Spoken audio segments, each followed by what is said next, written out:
Today, a perfect hangout day with my girls. Hello everyone, so welcome back to my new video. আজকে আমাদের সারা দিনটা শুধুমাত্র গার্লসের জন্য।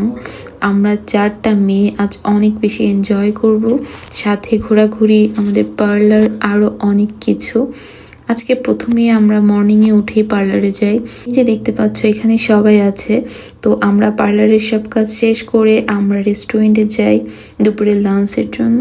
তো এখানে আমরা চিকেন খাই, আরও অনেক কিছু ছিল। তারপরে হচ্ছে যে আপু ড্রাইভ করছে, এইদিকে আমরা খাওয়া দাওয়া সেরে নিলাম। আমরা যেখানে গিয়েছিলাম এখানে খাবারটা আজকে অনেক বেশি মজার ছিল। খাওয়া দাওয়া শেষ করে তারপরে আমরা ইরাপুর বাসায় গেলাম। সেখানে যে আজকে আমরা অনেক বেশি আড্ডা দিয়েছি অ্যান্ড বিকেলে একটা পার্কে গেলাম অ্যান্ড অনেক বেশি এনজয় করেছি। অ্যান্ড আমরা রাতে সবাই আপুর বাসায় খাওয়া দাওয়া করে আমরা সবাই বাসায় ব্যাক করি অ্যান্ড আজকের দিন অনেক বেশি সুন্দর ছিল।